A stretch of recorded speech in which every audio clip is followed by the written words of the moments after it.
Tapi ini model yang Sabda sudah pakai dari dulu, dan ini model yang saya rasa hampir paling sederhana. Model 3H. Pemuridan head, heart, hand. Oke? Gampang, tapi kurang lebih di 20 plus tahun yang lalu mulai lihat, this doesn't work anymore.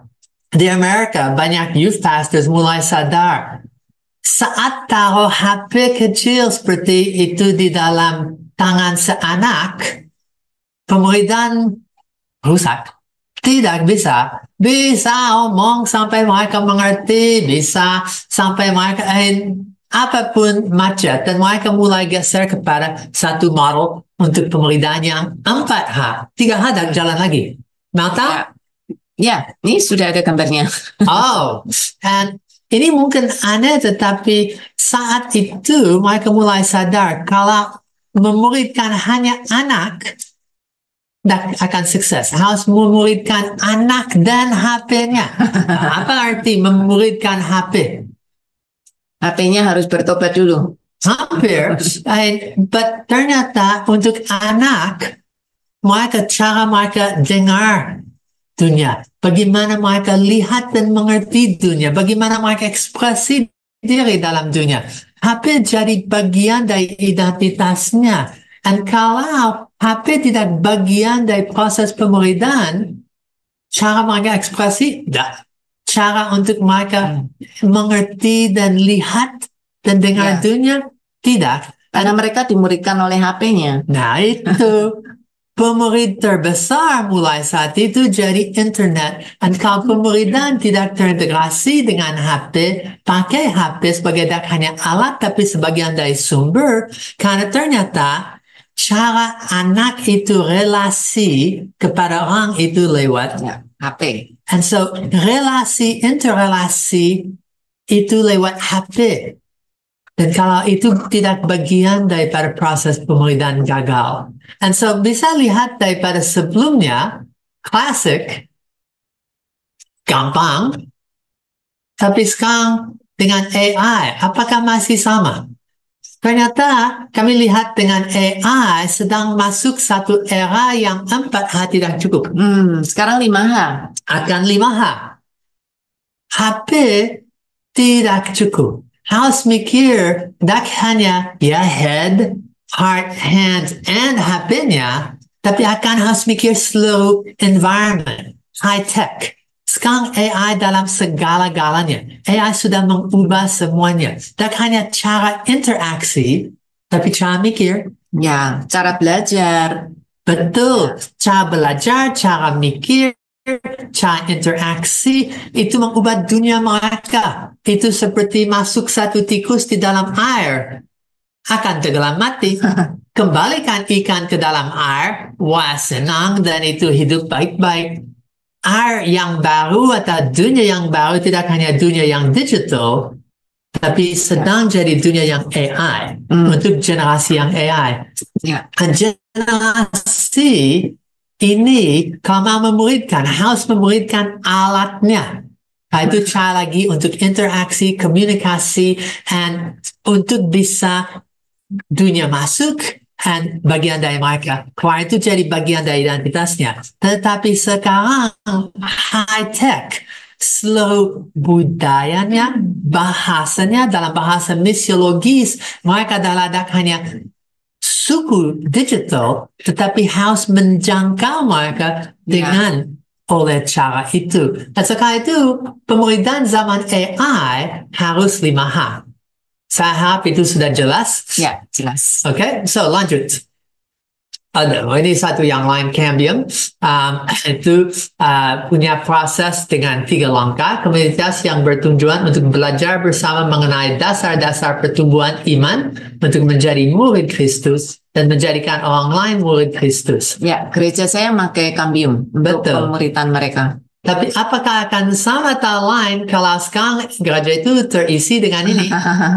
Ya, harus ada Harus ada cara akses bahan-bahan dan cara komunikasi dan cara belajar dengan terintegrasi dengan high-tech.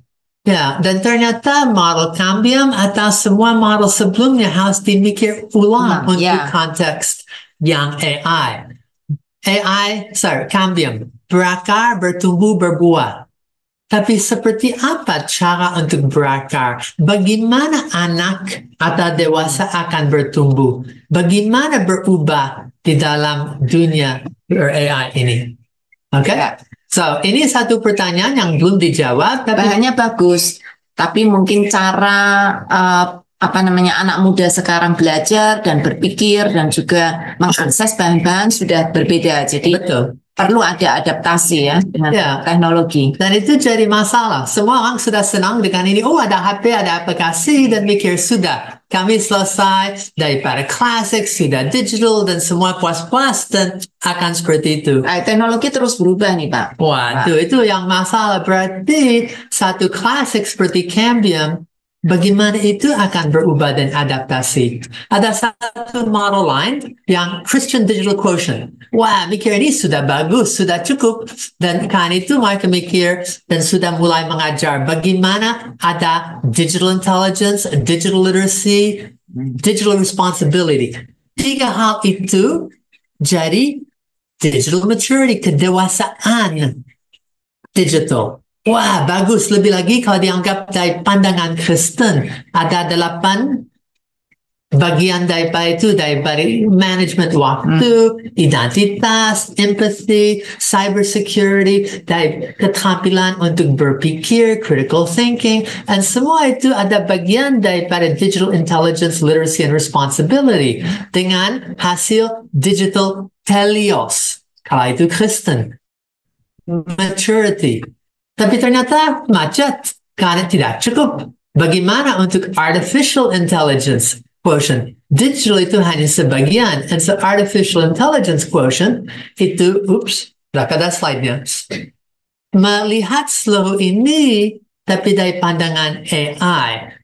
Dan jadi tidak hanya CDQ, tapi AIQ. Dan seperti apa kalau lihat rumus itu? AI intelligence, literacy, AI responsibility, and saya tahu kan ini sudah ada satu sesi khusus tentang itu jadi AIM, jadi tujuan, AI maturity. Nah, berdasar itu ada banyak pergumulan dan cara dan pola pikir tentang apakah pemuridan dan caranya. Lebih lagi dalam dunia digital, lebih lagi dalam dunia yang sedang AI. So, itu ini ini berapa banyak macam lain. Kalau metode pemuridan. Ini masih banyak lagi, Pak.